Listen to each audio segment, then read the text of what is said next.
Hi, I'm Chris, And I'm Joe. and this is In the Veins.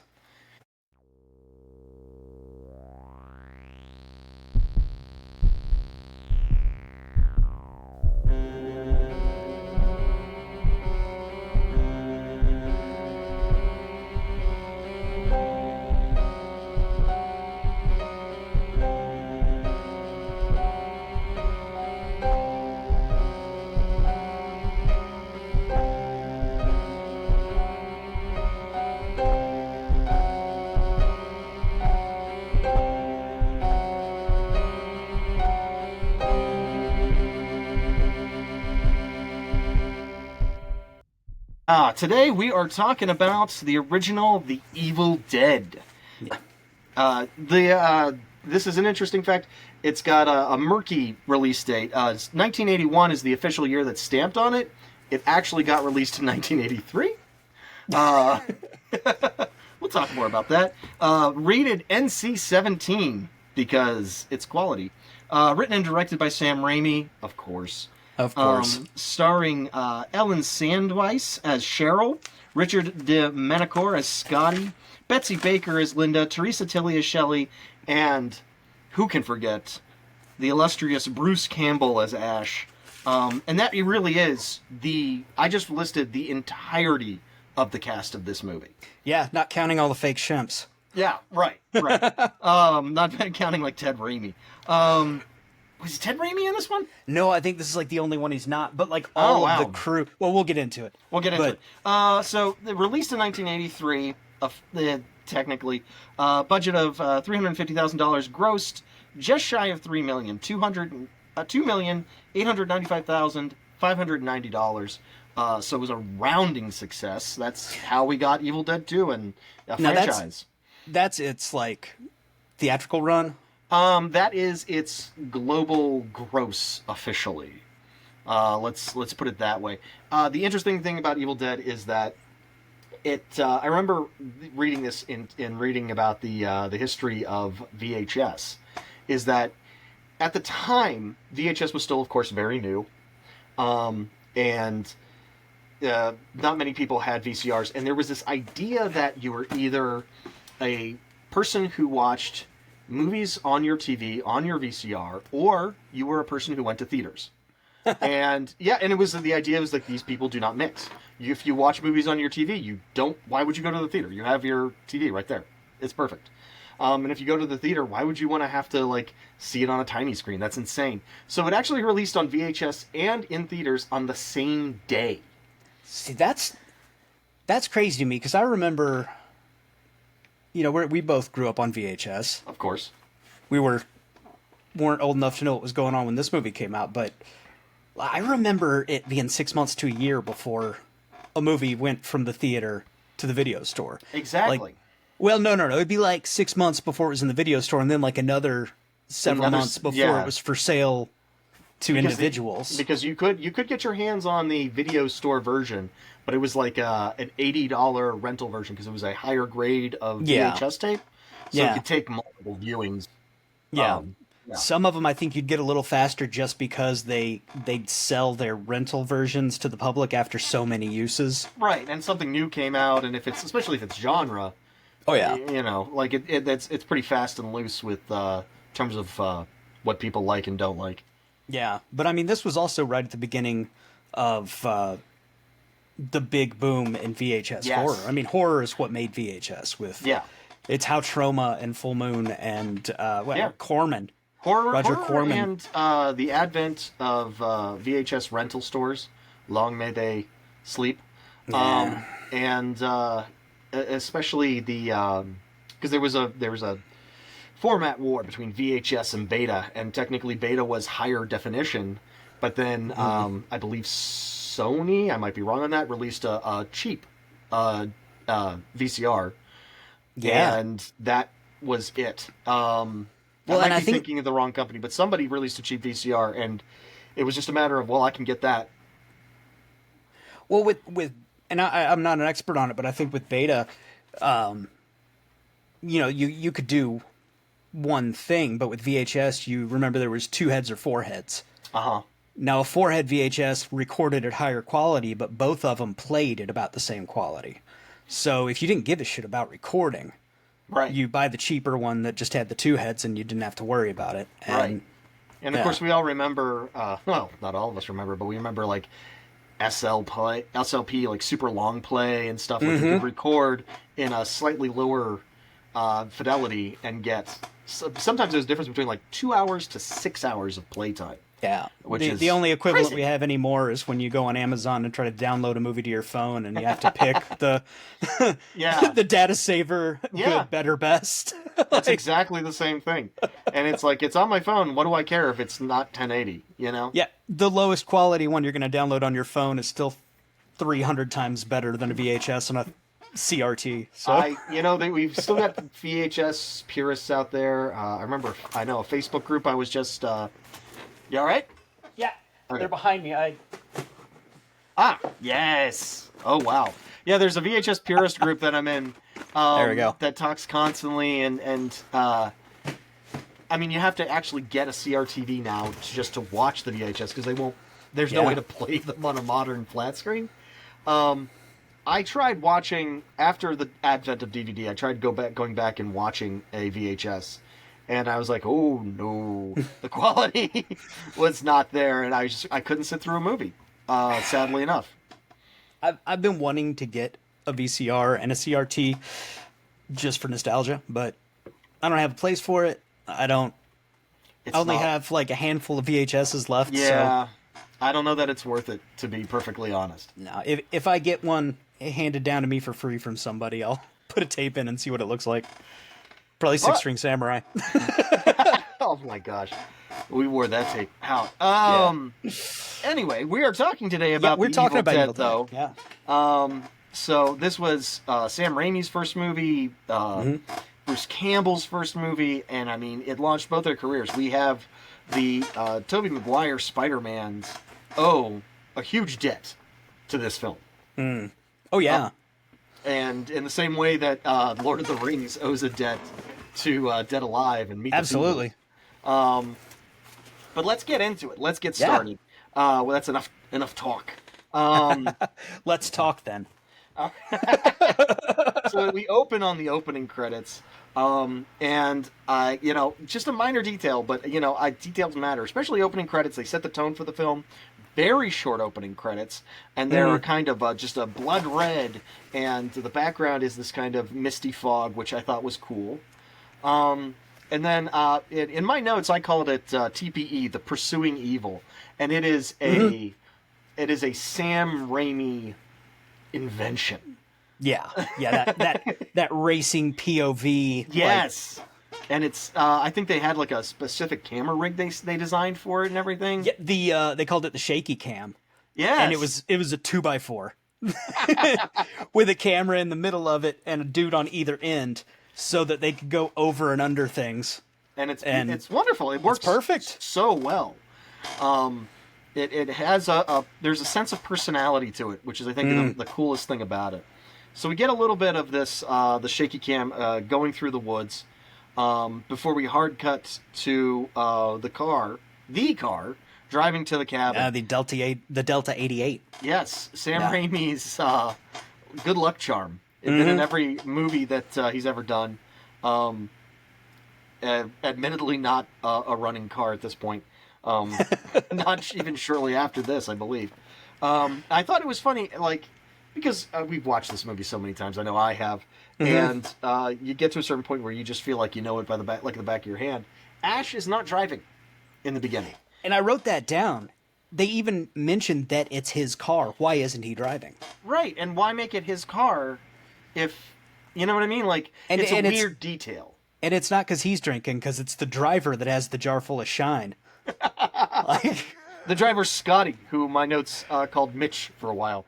For no reason, apparently.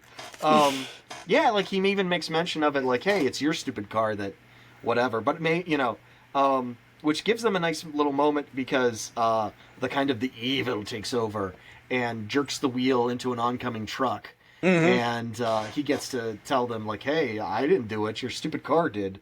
And then he kind of like, to illustrate his point, he honks the horn, and there's like two hillbillies by the side of the road who have been fishing, and they just wave to him as he goes past because he's honking. They believe at him. It's Yeah. it's one of those small silly moments that are really the signature of the Evil Dead series, Yeah. or would I become also so. I also wrote in this scene Bruce's eyebrows and hair. It is early Bruce, man. It is And early Bruce. And then I went back and crossed out the S on eyebrows because it wasn't plural. It is. It is indeed. There's a couple of close-up shots later on his eyes, and it's a forest. Yeah. It's a forest, and there is no glade betwixt. No. It's and he is. God bless him. He's young. He's got the chin. He's got the brow. He Yeah. is Bruce frickin' Campbell. Well, they said that, early on when they were making Super 8 movies and everything, they all just kind of fell into their roles, and Bruce was the actor because he was the one the girls wanted to look at. That's probably fair. He is a good-looking guy. Huh? And he's awesome. And then we come to the dangerous bridge crossing, which I do think it's like we go right from like honking at the hillbillies, the silliness there, right into very serious kind of tension. Yeah. And also, I think that's the real crux of these silly moments for Sam Raimi is the juxtaposition of the two. Mm-hmm. Yeah, well, and the tire goes through the hole, but then it seems serious, but then Bruce's reaction when he opens the door and looks down is just kind of... It's like, very oh. Wile E. Coyote. Yeah. It's very And then they just cartoon. drive out of it and laugh. And then they're fine. It's fine. It's very true to like stupid kids doing stupid stuff on their stupid vacation. And I loved the sign by the bridge with the bullet holes in it. Because Yes. you've been out to the cabin I grew up going to. Right. There are signs with bullet holes just Yep. everywhere out there. Like, you don't get to put a piece of metal on a tree without somebody shooting at it. Yeah, I mean, it is what it is. It is what it is. It's true to life. So then we arrive at the cabin, and it's really cool. The sound drops away. Even the car doesn't sound like it's running. You just hear the car the wheels crunching on the grass. Mm-hmm. So it's a very quiet climb up to the down the path leading to the cabin, with a slow build of the pounding noise of the porch swing whacking into the building to drive tension. And I mean, it's pretty important, I think, moment, because anytime you start talking about a cabin in the woods in a horror context, this is the cabin you're talking about. Yeah, this is the one. It And- informs everything. And I wonder, with this, in a lot of these movies, I wonder, honestly, what the appeal of staying at that cabin is. Like the cabin I used to go to that isn't Yeah. there anymore. The river was there, Okay, there was a nice river out in front of it, and it was scenic, and the cabin would have been a great horror movie cabin, but it wasn't much to look at, but it was nicer than this one, This is a really shitty cabin. Yeah. It should be noted. This is a terrible cabin. It also bugs me, and this is something that I comment on in so many movies. Yes. Why do people always park so goddamn far away from the front door? It's That not just is- this movie. Every movie where there's not like a garage, Yes. even if a person lives in a house, they'll park 100 feet away from the front door and walk. Especially like going in, like you have a bunch of stuff to haul Yeah. into the house. You have a bunch of crap. Every time I've gone on vacation, and I've gone to a lot of vacation like Airbnbs and stuff, I park as close to the door as physically possible, Yeah, because make it easy on yourself. Yeah, that's how that works. Yeah. But upside, they pull up to it, and Scotty is the one to get out of the car and go to the house while everybody else stays behind at the car. And we get this awesome shot from Scotty's POV when he turns around of everybody else just standing there and him walking away, and the space just widens between them. Like, it's so ominous, and so I love it.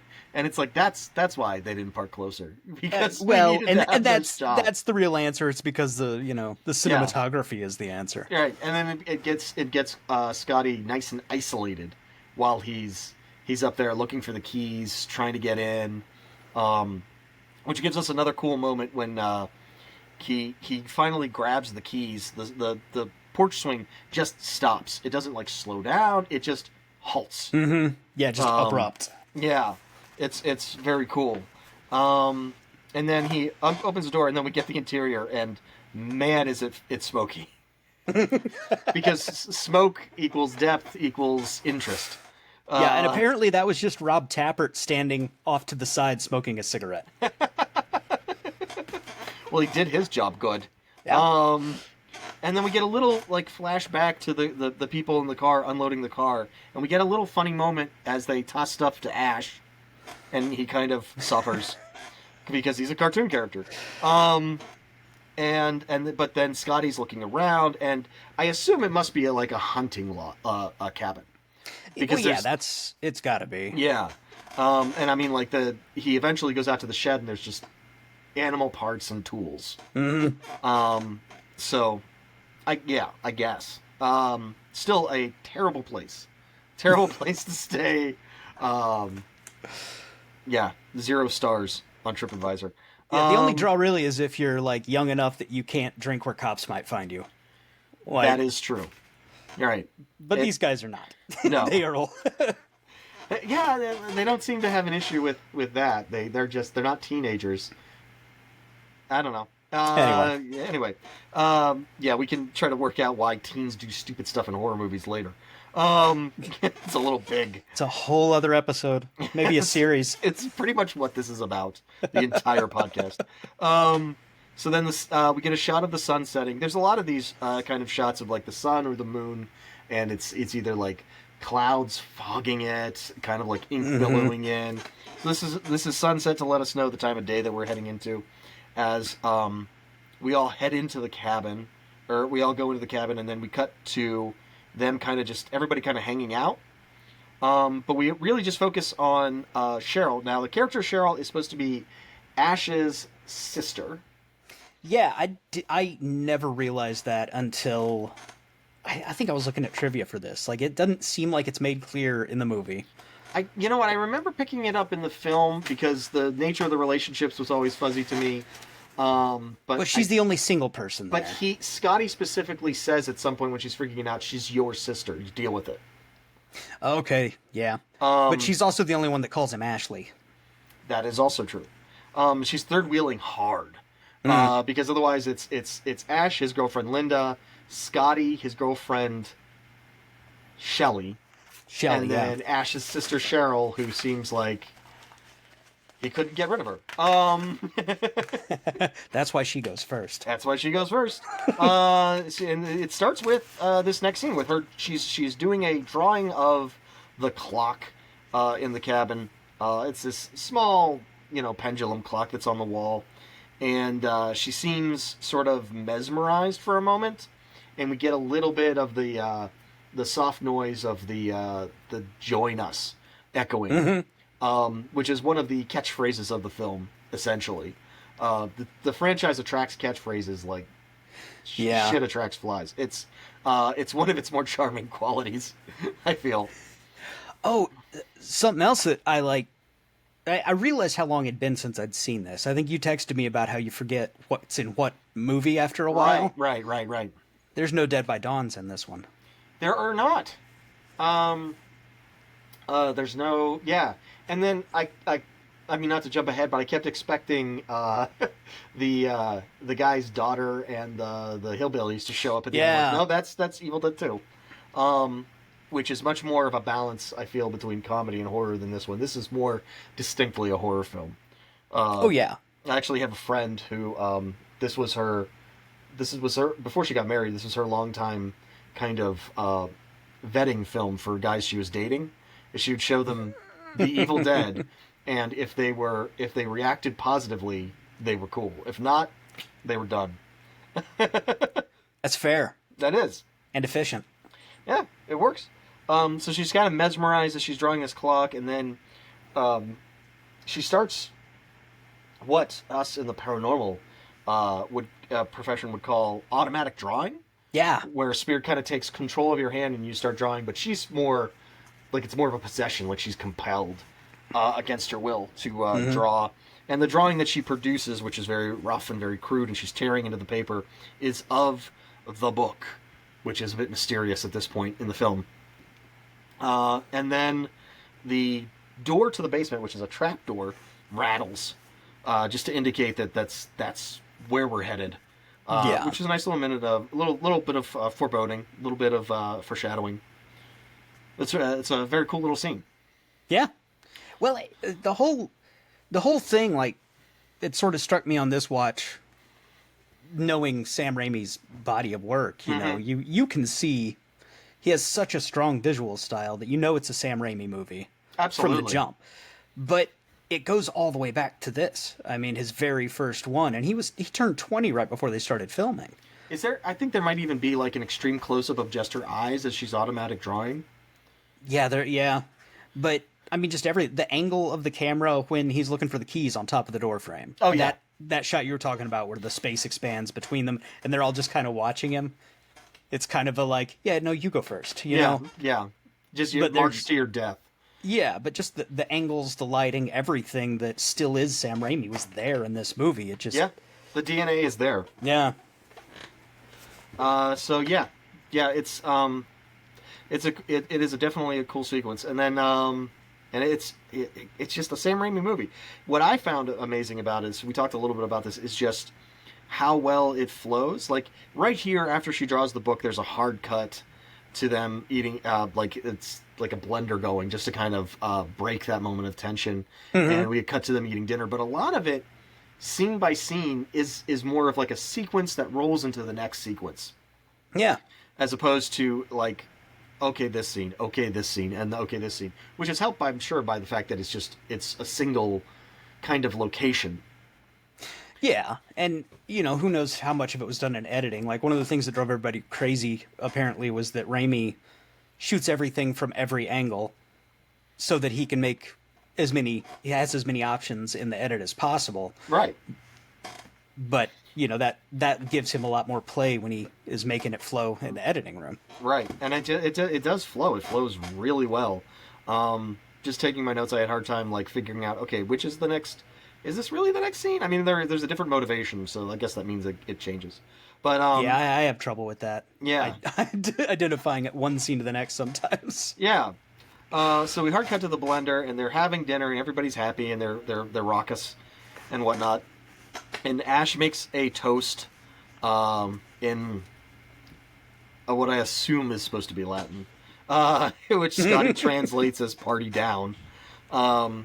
Which then, the moment immediately turns sinister when the cellar door just pops open all by itself. Yeah. Which is really cool. And it makes them assume that, there must be something, an animal or something down there that made the door open. Yeah, they try to rationalize what could have done it. And Right. Scotty's just laughing his ass off at the idea that an animal did it. Which, I mean, but, like, what exactly are you saying, Scotty? I mean, what animal, though? Like... Yeah, like... a bear? A raccoon that you didn't see? That's strong enough to slam open that giant wood door? So, Scotty is kind of pushed forward as the one to go down. It's very interesting. Until as things heat up, Scotty is more or less presented as kind of the hero, almost. He's at least central to the action. Well, he continues to be the one that takes action for a while. Exactly. And Ash is more... He's always hiding in the back with the women. So Scotty descends, and he even says, "I'll be back in a minute," which is, that's cursed. Yeah. You're not allowed Never to do say that. you'll be right back. Never say you'll be right back. It's right up there with "quit screwing around." You're like, oh, just get out of there, lady. So then Scotty takes too long coming back, so Ash has to go in after him. And we follow Ash's POV as he descends into the cellar. We get a really cool 360 pan around the cellar to see how dark and fucking creepy it is. It's a good creepy cellar. It is a good creepy cellar. There's excessive water dripping from everything. I don't know, like, what a cabin like that has so many pipes for. Yeah. There seems to be... It's got one bathroom and a kitchen. Like... Right, like it's got like three waters to deal with. Like, why is there like at least 4 pipes? Well, in the basement, At one point, I wrote down the cabin as a TARDIS because, like, just the shot from the front, it's like two windows and a door, and then you get inside and it never ends, and then the basement seems even bigger than the cabin. Yeah, the basement definitely like. I feel like because it's a whole room, and there's even like an echo to all the sound, suggesting that it's vast. And then a door to another room And then at a the door back to of another it. room. Yes, I always thought of it as the gourd room, but like it's just in the shot when he opens the door, you see several kind of hanging gourd, like drying gourds hanging down. And then as he goes into the gourd room, Scotty jumps out and gives Ash a bit of a scare because Scotty is a bastard. Yeah. And Scotty, they've discovered all of the kind of objects that are going to provide the momentum for the rest of the film. Yeah. And so, And yeah. the Hills Have Eyes poster. And the Hills Have Eyes poster. That's important. It is a torn Hills Have Eyes poster. Because at that point, Hills Have Eyes was supposed to be the scariest movie of all time. Yeah. Something like that. Yeah. That's what it was marketed as. And this was an intentional move to say, no, you're not. We are. We are. We took that over. And then, of course, as we talked about the last time, Yes. Nancy's watching The Evil Dead in Nightmare on Elm Street. Yes. Which then prompted them to put the Freddy's glove in Evil Dead 2. In Evil Dead 2. And so on and so forth. It's a wonderful back and forth. Yes. So the objects... apparently we're going to talk about every single time. Yeah. When we did this, we you chose can't talk this. about these two movies without that in the trivia. It's important. It's fun. It is fun. It's fun and educational. It's fun-educational. Yeah. It's edutainment.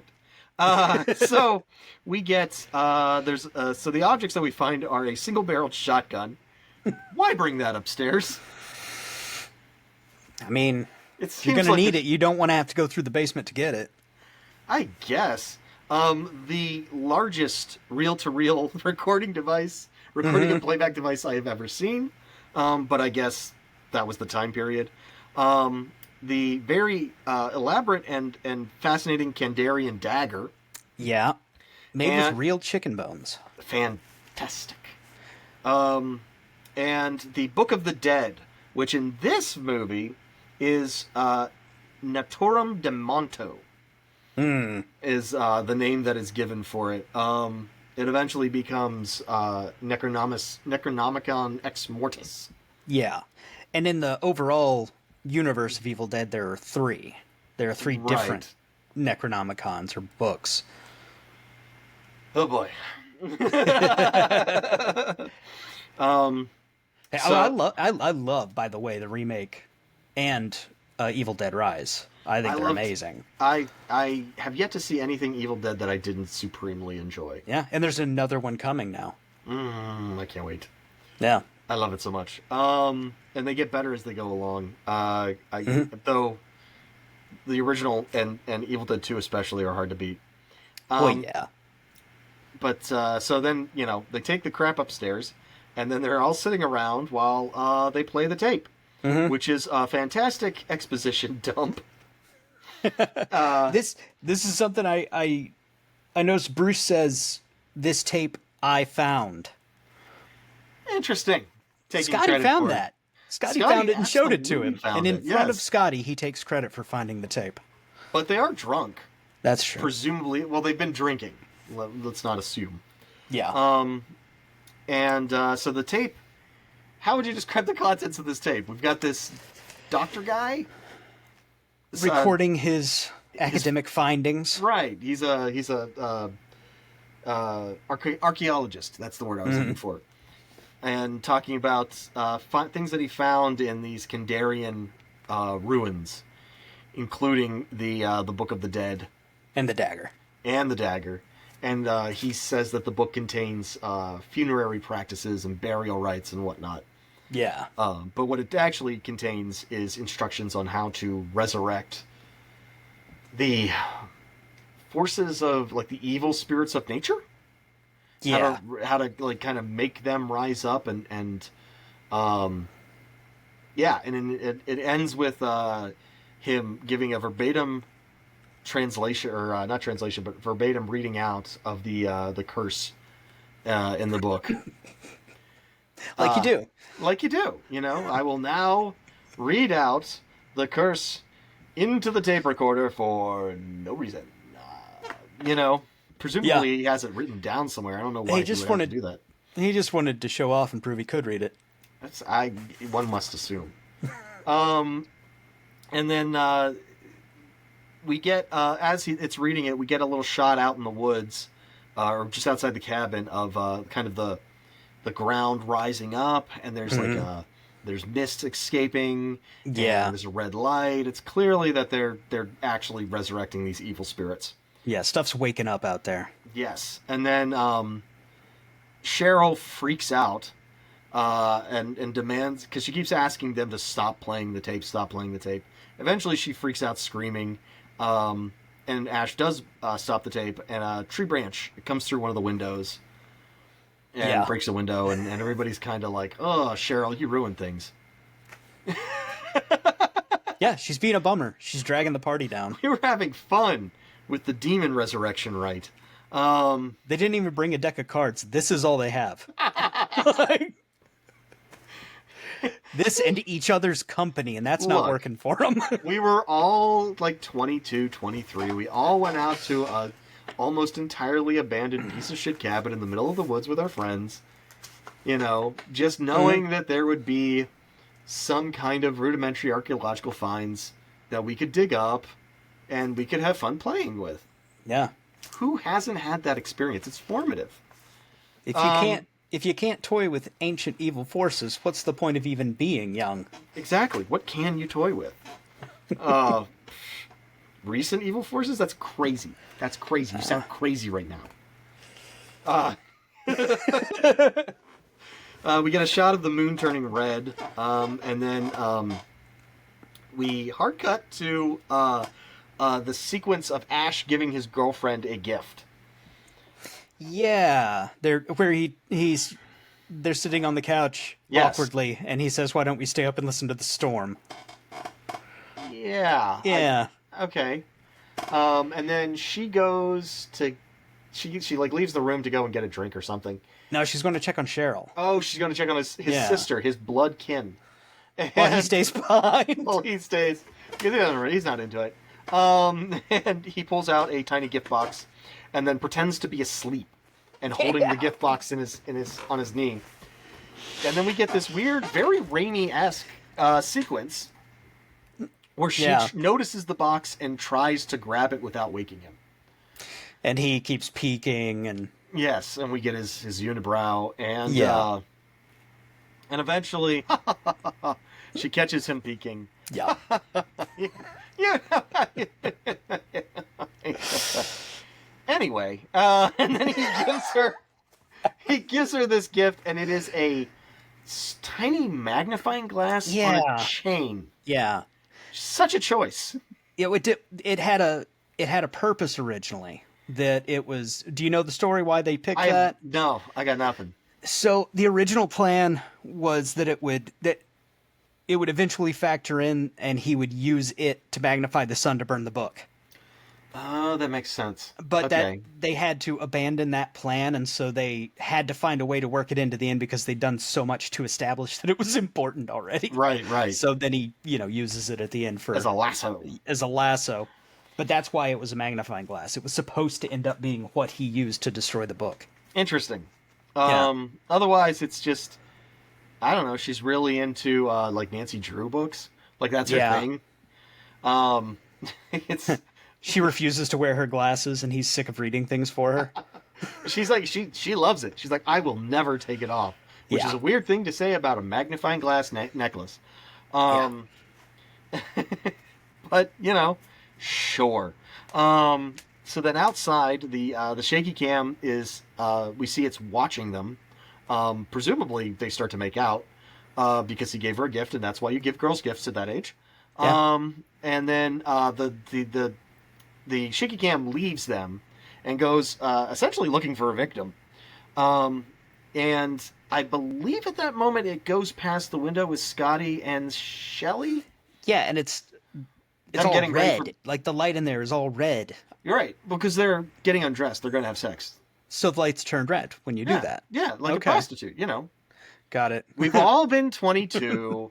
We've all been in Yeah. a cabin in the woods, and we're like, hey, if we're going to have sex, we have to have a red light. Yeah. Those are the fair enough. rules. We didn't make the rules. And then we keep moving, and we find Cheryl alone, because Cheryl is always alone. She seems a little off-putting. I don't know.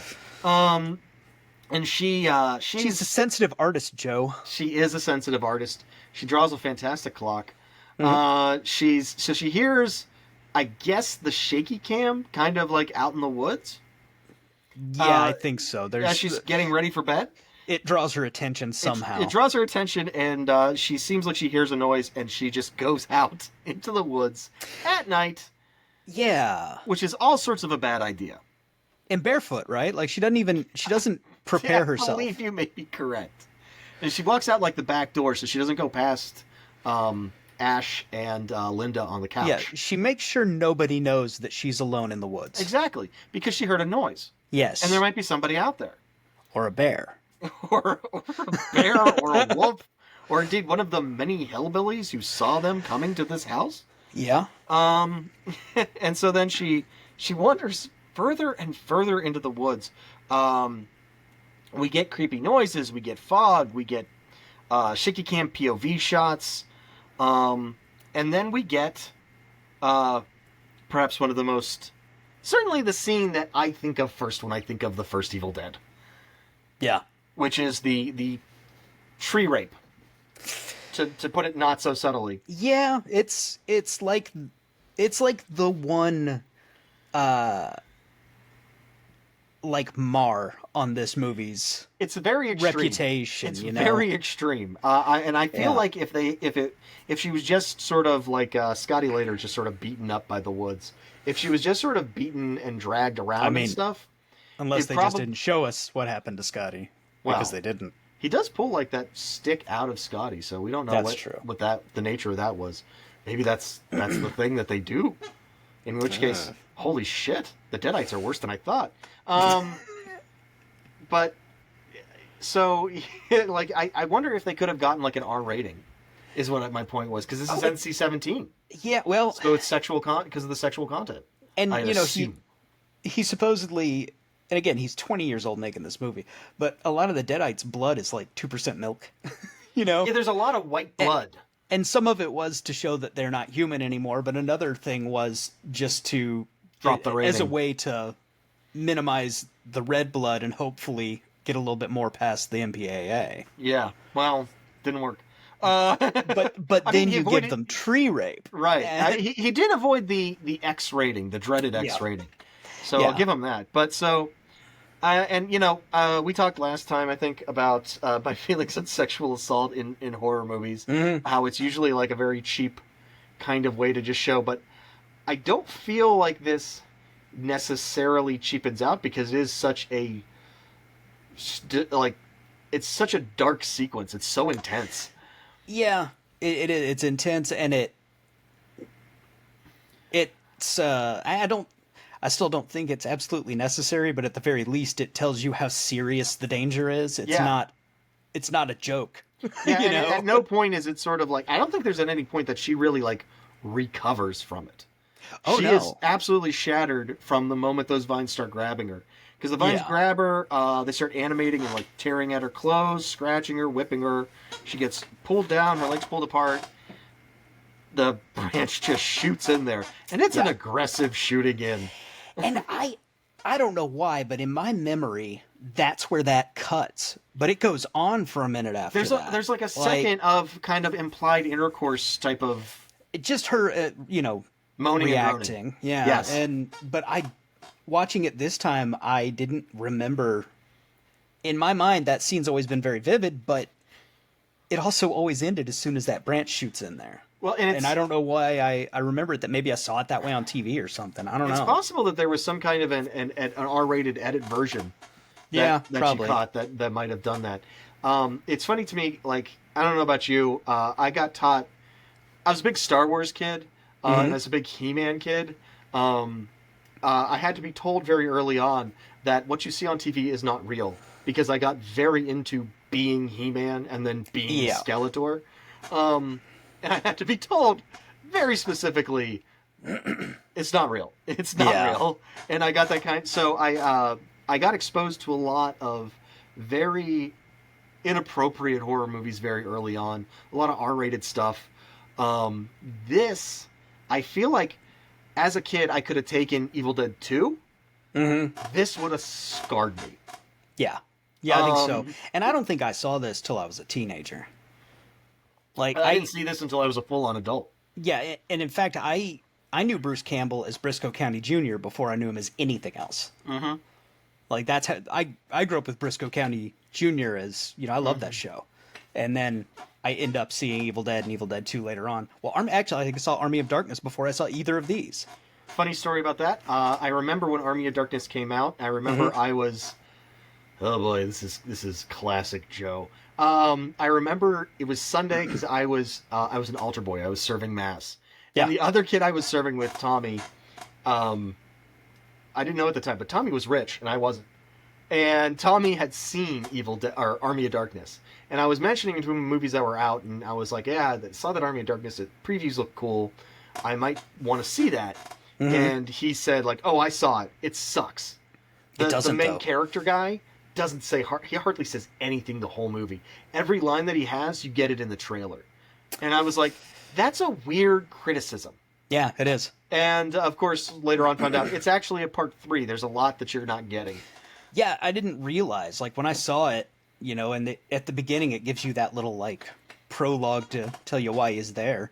But yeah, I had no idea. I rented the movie and I thought it was amazing because of the age I was, and I don't know. I was real into like Baron Munchausen and Buckaroo Banzai and all of those weird ass 80s and 90s movies. So it fit right in, Yeah. Yeah. I there were some movies from the 80s and 90s that I got heavy on. Certainly, the boom of VHS. My mom collected VHSs like I collect DVDs. So there was a lot of movies that we kind of got big on, but her taste was more like late 60s. So I got a lot more of that kind of stuff, kind of Vincent Price and Hammer and stuff. But yeah, anyway. This scene is one of the reasons why this was one of the very earliest video nasties too in England. That makes perfect sense to me. In fact, I think they showed scenes from this in Parliament when they were like demonstrating what video nasties were and why they needed to keep them out. You could just see the people who are trying to like defend the video nasties, just like their heads going down, like, oh shit, they brought up the tree rape. Yeah. There is no defense for it.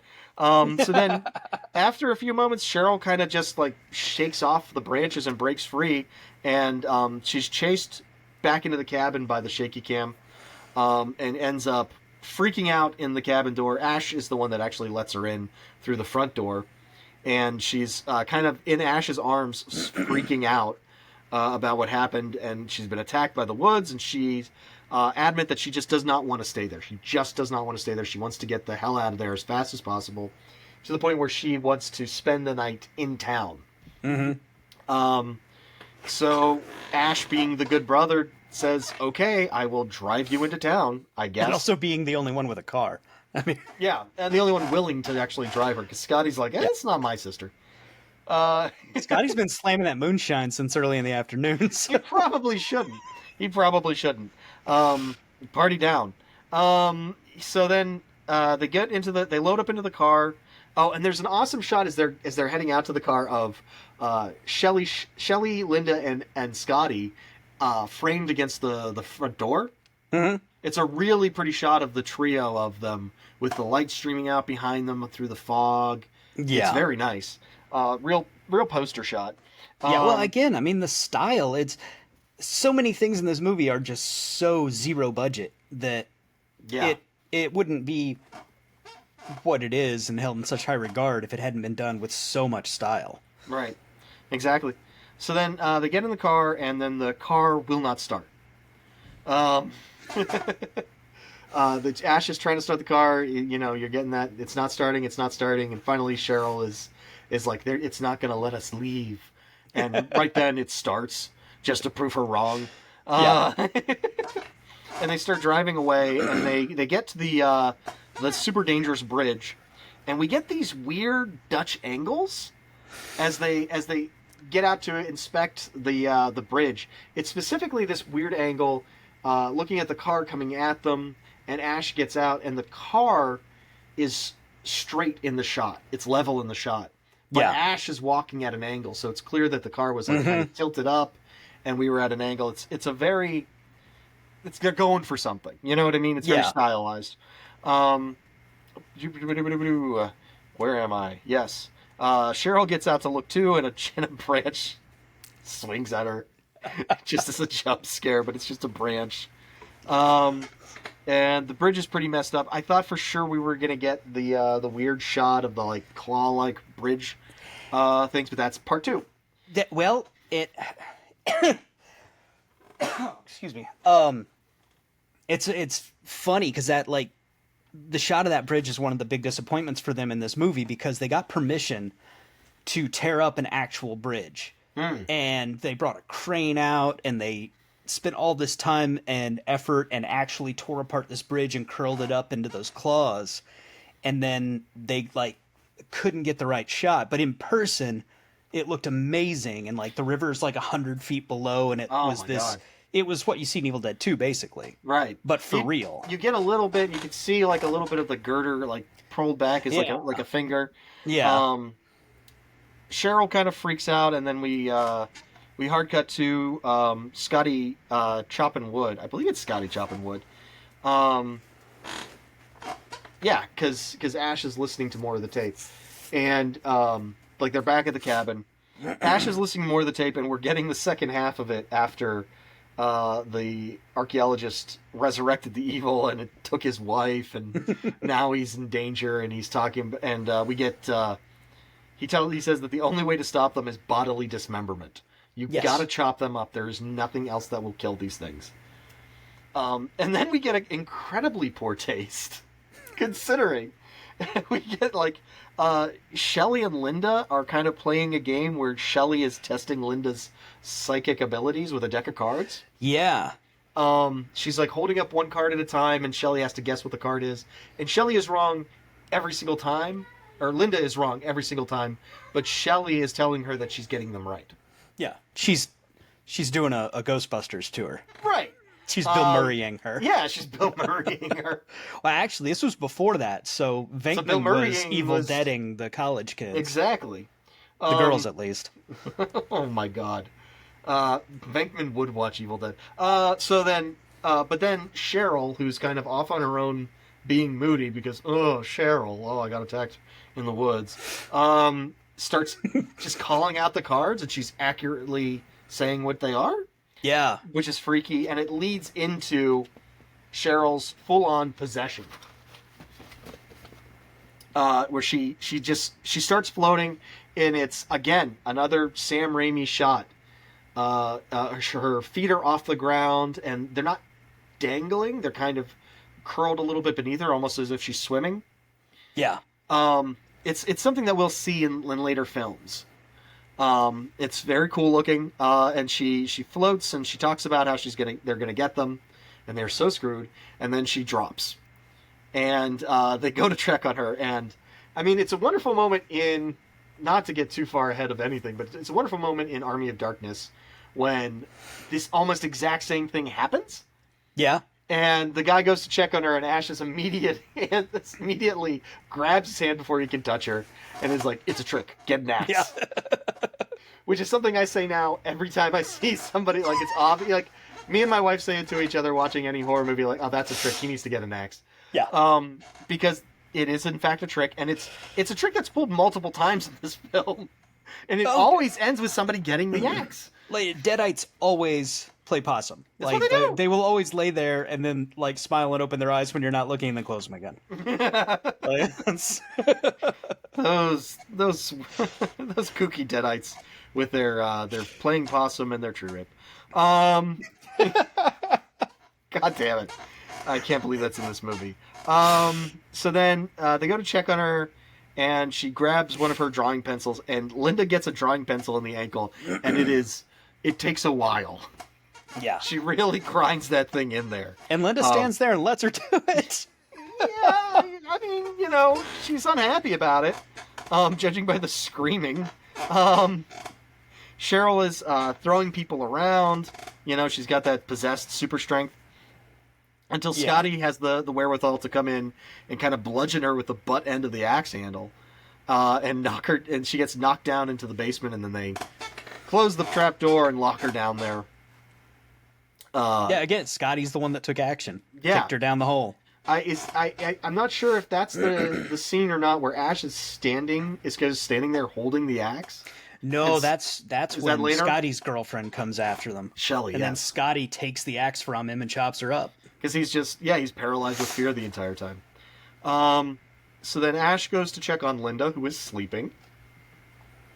And as he's kind of crossing the living room, because apparently we hard cut and some time has passed. As he's crossing the living room, we see Cheryl, who's kind of like, there's some play in the chain to the trapdoor, and Cheryl's looking out.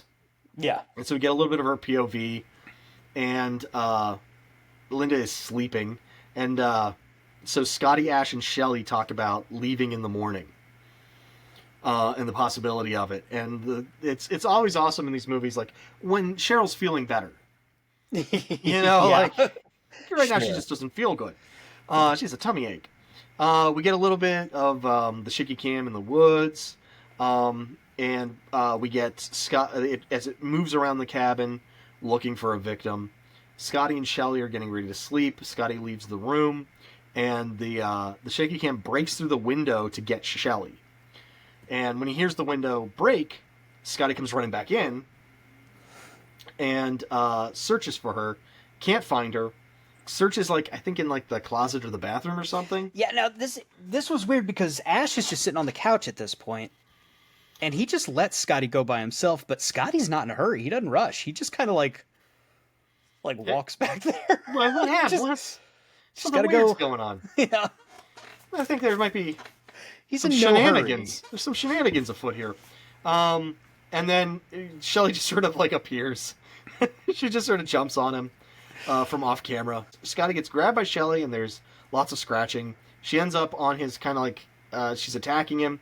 He kind of wrestles her back to the living room and just kind of throws her. She ends up with her head in the fireplace.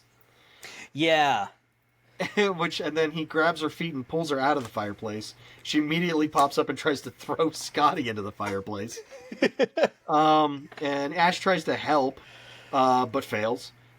So Shelley grabs the Kandarian dagger to use on Scotty. Scotty cuts the wrist of her knife hand, and then she drops him and bites that hand completely off. Yeah, just chews through the wrist. Just a weird, it's freaky gnarly thing. Yes, it looks great. I mean, it does. It looks really cool, and it's. I think there's some white blood that spurts out. Yes. Yeah. Again, the effects in this, you look at them and you're like, they made most of that shit with stuff they found at a grocery store. You can tell by looking. Yeah. But they did such a good job and lit it well, and they pulled it off, and it looked great.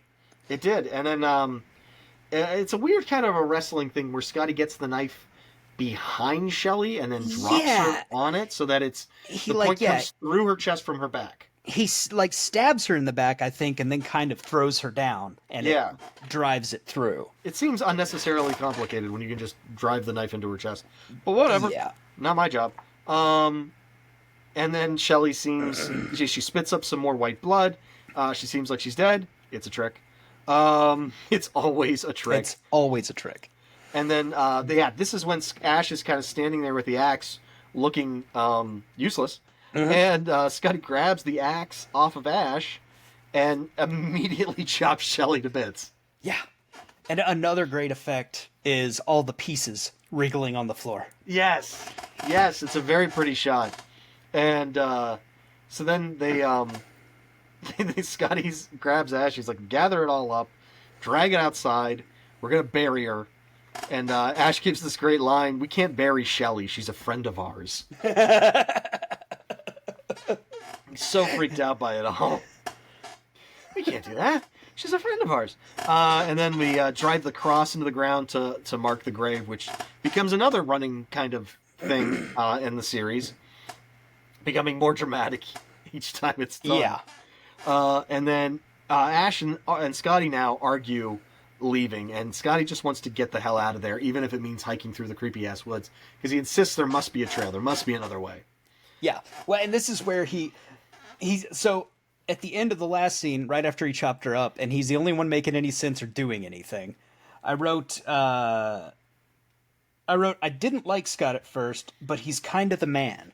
And then right here, he just wants to go, and he's like, screw Cheryl, I don't care about her. And so my next line is, never mind. He is very think for himself. Yes, he's unabashedly. But hey, he's overloaded. He's had his fill. Yeah, and he's trying to survive. I mean, to be fair, he's in a horror movie. And he's just trying to survive. And there is a couple of shots, which greater minds than mine have pointed out, of the exterior of the cabin as Scotty kind of wanders off into the woods. There's a couple shots where you can just see the production lights. Like the light sources are they're just straight up like lighting. And you just see them and it doesn't matter. It literally doesn't matter. So then Ash goes to check on Linda while she's asleep, and he's alone. And she's asleep. He looks down to check her ankle, and then we get this cool stop motion thing of the kind of the evil from the wound spreading. Mm-hmm. Yeah. And then the stop motion, the veins and the whatnot. Yeah, they animated it onto her leg. It's pretty cool. It's really cool. It's a cool shot, and it communicates instantly what's going on. Like she's infected, she's gone. Yeah. And then she pops up and she's possessed, and she takes on a weird doll-like giggling quality while she's possessed. It's very creepy. Yeah, singing creepy little songs, and yeah, her thing is being creepy. That's her. Yeah, that's kind of her whole thing. And you know, and then I think Ash drags her to the living room, and she just sort of like sits cross-legged on the floor, giggling at him as he's freaking out. Which to me is the beginning of the great hallmark of the Evil Dead series, which is that the evil is very distinctly trying to murder other people. It is trying to beat up Ash. Yeah. As symbolized by the way in the future, the Pit Witch in Army of Darkness, just slashing guys' faces. But then when she comes to Ash, it closes into a fist to just punch him in the face multiple times. It's emblematic of everything Ash is going for. It splits him in half, and then makes him kick his own ass. Right? Like, it's so good. So, and then Scotty just sort of shows back up, and he is now dying because the woods came after him. Oh, he's jacked up. Yeah, he's in bad shape. The woods would not let him go. Linda keeps giggling in the background as Ash tries to get answers from Scotty about what happened exactly. And then Ash starts to... I put in my notes that Ash starts to lose it. I mean, this whole movie is a slow build of Ash just losing his shit. Yeah. He starts to lose it. He slaps Linda to try to get her to stop laughing, and she will not. He slaps the shit out of her, too. He does, and she very pointedly does not stop laughing. And then he kind of threatens her with a gun, but he can't bring himself to actually shoot her because he loves her so much. And then Linda changes back into normal Linda just to fuck with him, just to mess with him. It's fantastic. And then we get, I believe we only get Cheryl's voice coming from the basement at this moment, also being like, "It's okay, Ash, let me up." You know? Yeah, she says she's fine too. They both switch back. Right, and then when he goes towards the basement, her hands kind of break through the floor and grab him. And then suddenly Linda's creepy again, and she starts chanting, "We're gonna get you." At which point Ash drags Linda outside by her feet and dumps her, and then goes back inside just to be rid of Linda. And then he tries to feed water to Scotty, and it is just very clear that Scotty is dead. Scotty is so dead. Ash just doesn't want to be alone in this mess. Yeah, I mean, understandably so, but yeah. Linda appears inside, and she slashes Ash with the dagger, the Kandarian dagger, it should be noted. And then Ash is fighting, wrestling the dagger with Linda. Cheryl grabs Ash's ankle through the floor. Ash eventually forces Linda to fall on the dagger, much in the same way that Shelley did. Yeah. Which is still a choice. More white blood. This is what I'm talking about. Like, the sequence is just flowing. Like, there's not a lot of hard lines of scene to scene. No. And then Ash drags Linda's body out again. This time he takes her out to the shed. Mm-hmm. And we get a very Raimi montage of prepping Linda for being chopped up. Oh, it's the Raimiest montage. It's why I love his stuff. It's one of my favorites is the prep montage. And another thing that gets better as the films go along, but it's pretty great here. But just as he's about to bring a chainsaw down on her, he sees the magnifying glass necklace and he can't do it. He can't do it. He loves her too much. So he, I didn't realize this. I'm going to have to go back and look. But they say that you can see her pulse in her neck there. Really? Just going crazy. Because it was a real chainsaw that he's holding over her. She's got to lay there and pretend to be dead and be perfectly still. And he's revving an actual chainsaw with a chain on it right over top of her. And so I guess in the scene, if you look closely and know to look for it, you can see her pulse going nuts in her neck because she's just trying not to freak out. Oh, my God. So then Ash tries to bury Linda whole. She wakes up as he's kind of digging the grave, or like just pops back up while he's digging the grave. Well, no, she does what he did to her when he was giving her the gift. She opens her eyes when he's not looking. Oh, okay. And then closes them. Nice. It's poetry. It rhymes. Yeah. That's fantastic. And then Cheryl breaks out of the basement. And then Ash, he buries Linda, but he keeps the magnifying glass. And then, just as he's about to go back inside, Linda's hand pops up and claws at his leg. And it's another one of like really viciously clawing at it. And it's another one where he just stands there and takes it for a minute, like she's ripping him up. It's Raimi, you know. We got a shot, we got effects. We're not gonna waste it. And he just like picks up a piece of timber and just clubs her down with it, until eventually he gets her away from him, and then she launches herself at him, and he grabs the grave digging shovel and cleanly decapitates her. Yep. Her body lands on top of him, and then an extra little fuck you just shoots blood directly into his face from the neck. It's such a shot that belongs in Evil Dead 2, honestly. It's fantastic. You can't help but find the humor in it.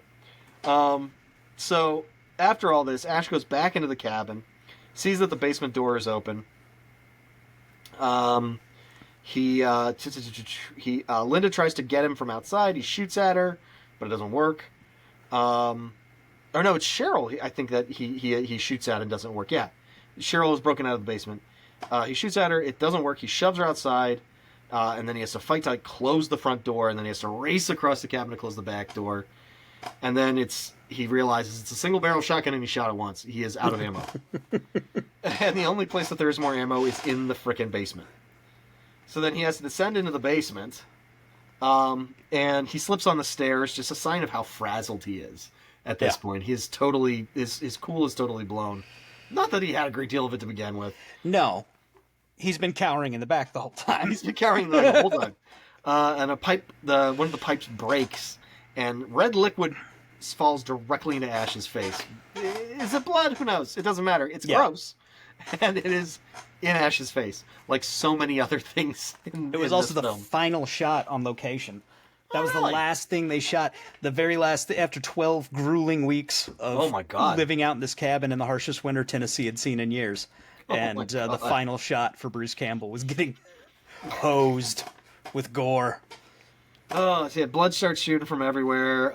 He grabs the shells, and then there's we get a series of audio clips from kind of montage from the movie.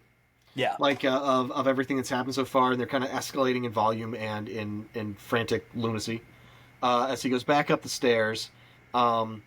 And then we get the Ash Goes Crazy sequence, Mm-hmm. where the clock is spinning and going nuts and everything. And he looks at the mirror and then reaches out to touch it, and it's like water. Like his hand goes right into it and it splashes like water. And that apparently freaks him the hell out. Well, yeah. He he hears a noise, shoots at the window, reloads the gun, and then he remembers the magnifying glass. And as he contemplates the magnifying glass, he kind of calms himself down a little bit. And there we get it goes back down to total silence in the scene, and then the hands break through the door, Mm-hmm. and he shoots at Cheryl, and then now we get the final battle where everything is happening, and it's an interesting thing about this movie that because the sequences kind of flow one into another like this, I feel like it feels very fast. It does. It always kind of ends, and I'm always caught off guard by the ending. I'm always like, oh god, I thought there was like another half an hour of this. Well, and there's not a lot of time jumps. I mean, No. there's from the time they get to the cabin till a little bit later. There's after the going down in the basement, they jump a little bit. Like, Right. but that's, I mean, once it really gets going, it just goes. It just goes. Yeah, and I mean, it makes it very fun to watch. So then Scotty pops up, of course. He's Of course. reanimated, and Ash blinds Scotty viscerally, and then he pulls that length of wood from Scotty's body, and blood just shoots out like a fire hydrant. Yeah. It's fantastic. Like when you unplug a cooler. Like, Yes, it's just pouring out of him. Drain the melted ice. It just. Cheryl breaks in, presumably, and Cheryl breaks in. Shelley is gone Linda is gone because she got decapitated. Shelley is gone because they chopped her up.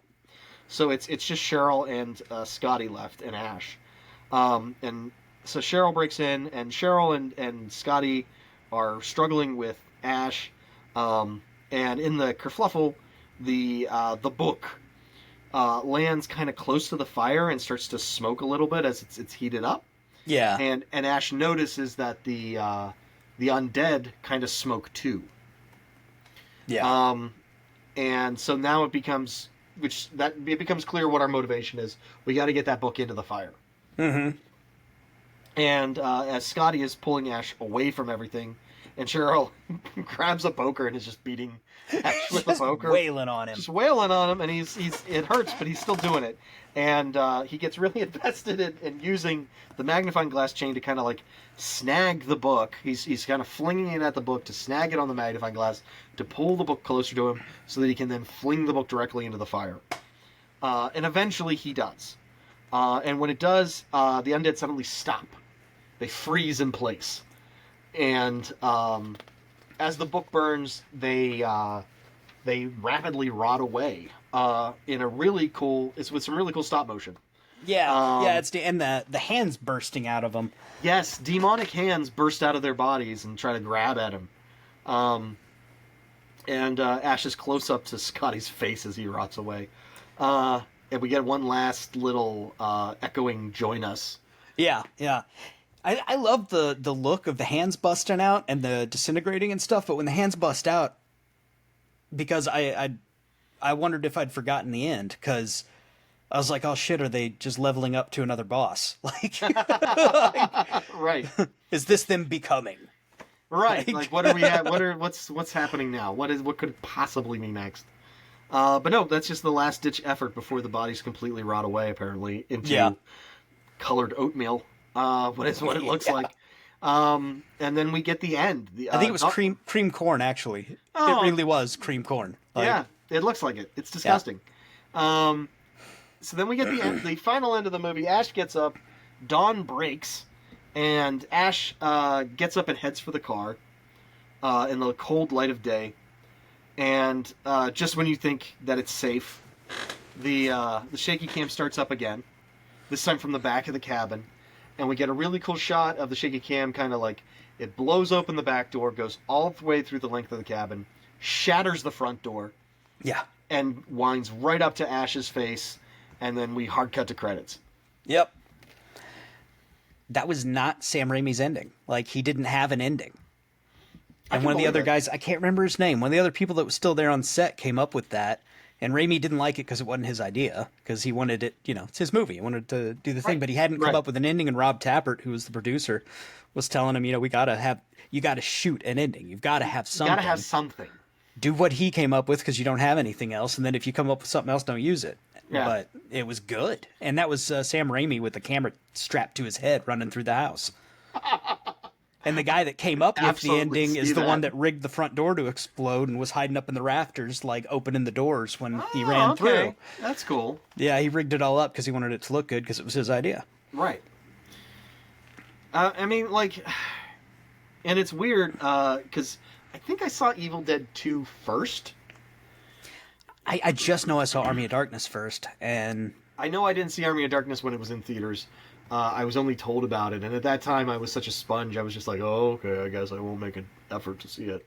yeah. Wait, you grew up in a city where those things were actually in the theaters. I don't I ever did. even remember seeing maybe Army of Darkness, but there For are a sure. lot of movies. I was in either Fayette or Columbia, Missouri, and Columbia's a pretty big town, but it's still Bible Belt, yeah. Missouri town, and It's not McKeesport. No. Financially ruined by the closing of the steel mills. well, it's certainly No, not we- Pittsburgh. Yeah, we had a thriving multiplex at the time, where I saw many films in the theater. Yeah. But I did not see this one. There weren't a lot of horror movies actually that I went and saw in the theater. Now that I think about it, Me neither. It was rentals. My horror education came from a Yes. VCR. video rentals were definitely a huge thing in my family. But yeah, I remember seeing Evil Dead 2 first and being confused by watching the Evil Dead because so much of the ground that's tread is the same. Yeah, they retread the first movie ish, Ish. and then you get Ash alone in the cabin. Right. It kind of hard cuts to Ash alone in the cabin, and it's really like the last 20 minutes of Evil Dead 1 is Yeah. kind of Evil Dead 2. Yeah, well, and they kind of pretend that nobody was there but him and Linda. Like they Right. retrofit the first movie to accommodate the second in the prologue. But they retread it to kind of just to revamp it to kind of make it all work. Yeah. But And- it also, it was a little slicker. The effects were better. Oh, for sure. That's what, when you think of what Deadites look like, the aesthetic of the Yes. Sam Raimi Evil Dead, it Yes. started in Evil Dead 2. Evil Dead 1 For sure. is... Evil Dead runs like a practice run almost. Yeah, Evil Dead 1 is... I don't want it to sound like I'm saying anything bad about the movie at all, but it almost looks like the very best home movie ever made. And I mean, essentially, that's what it is. Yeah. But it's certainly a great film. It certainly deserves recognition for what it was and for what it accomplished. But I think its greatest accomplishment was just showing that Sam Raimi was bankable Yeah. and got us to Evil Dead 2. Oh, yeah.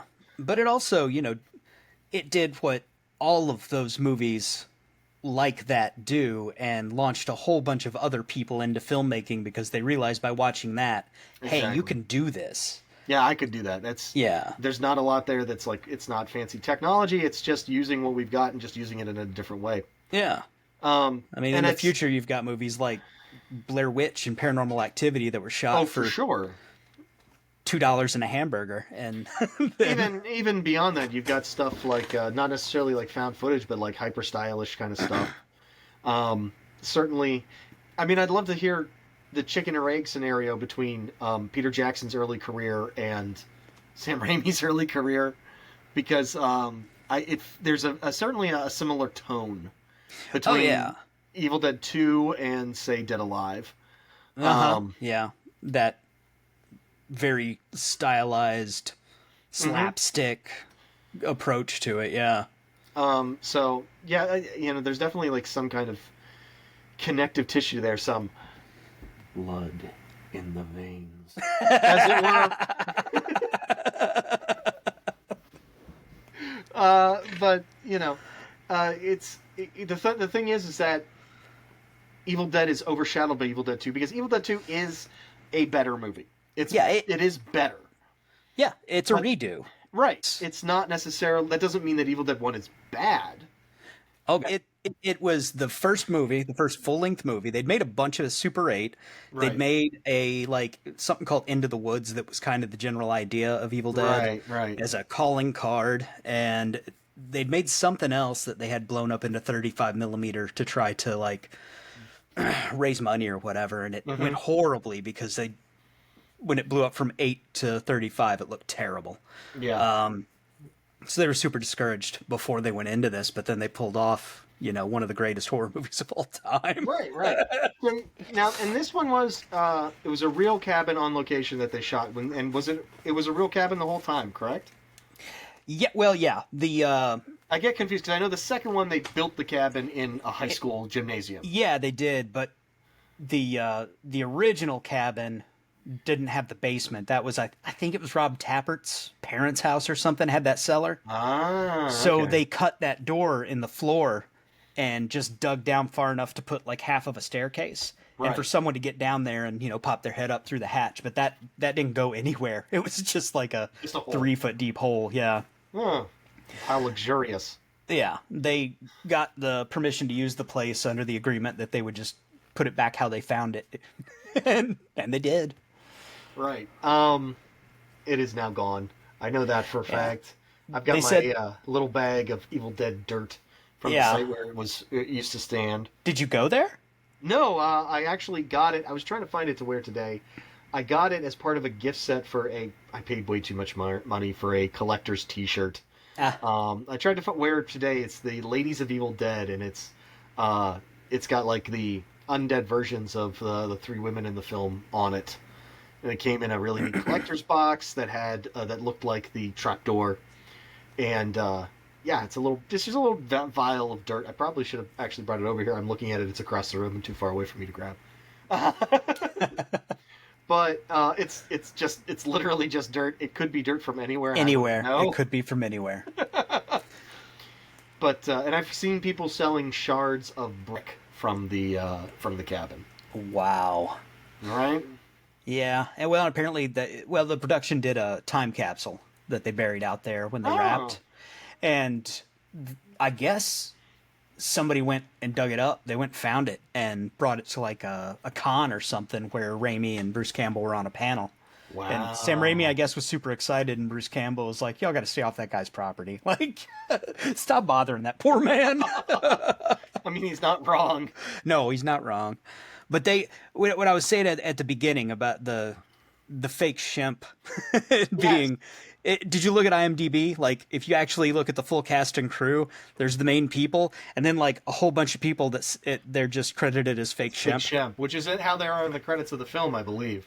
Yeah, it's because they were standing in for the actual actors in a whole lot of scenes. Because after the point where Ash is the only one left fully alive, a lot of the other actors had left. Yeah, so the crew and Sam Raimi and everybody else. That's why you can tell they're wearing wigs. Like half the time, the females have terrible wigs on. It's because that's not the actress. It's one of the dudes from the crew that they threw the makeup and stuff on. Yeah, it's fake Shemp.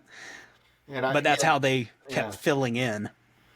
And they had the whiteout contacts, which at that point were full scalia contacts, I know, and they were a pain because you could only wear them for like 15 minutes at a time. And you couldn't see. You couldn't see, and then after like a couple of you needed like an hour or so of resting your eyes after that 15 minutes because they were horribly painful. I didn't know that. And you could only do it for so long, even with all the rest or whatever. You could only do it for so long before you just got abrasions on your corneas.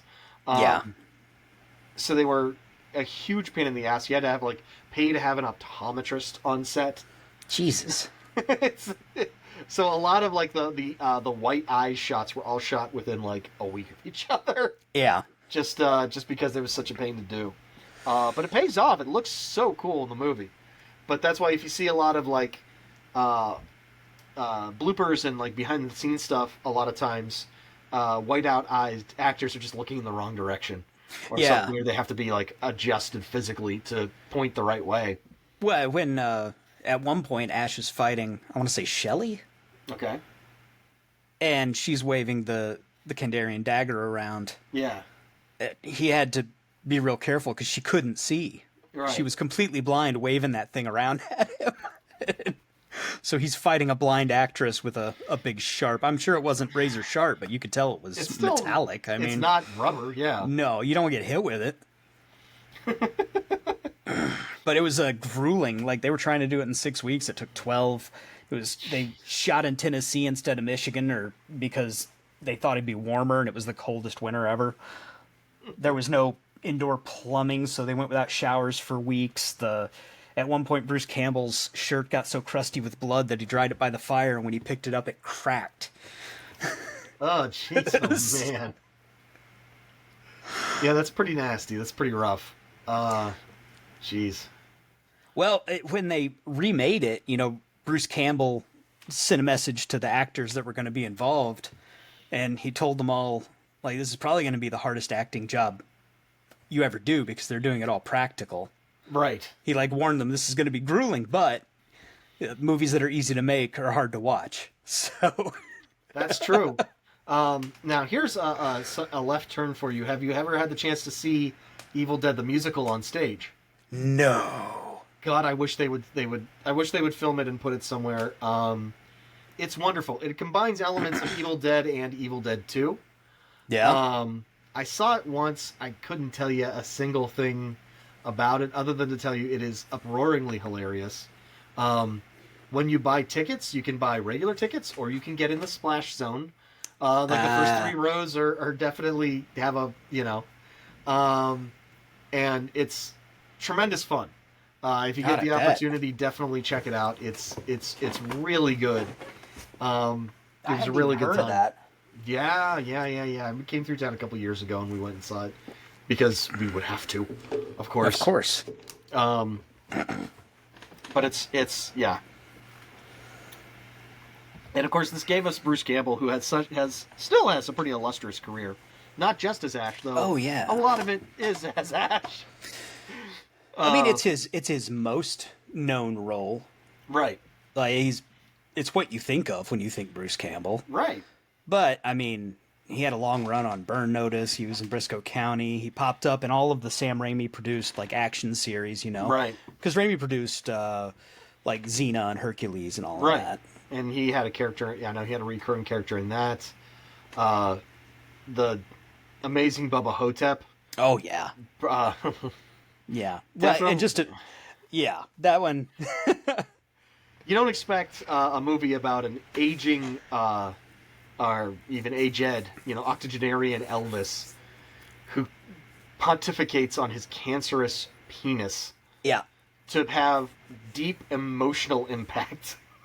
Yeah, fighting a zombie in an old folks' home. Fighting a mummy. A mummy. In an old folks' home. Which may not be real.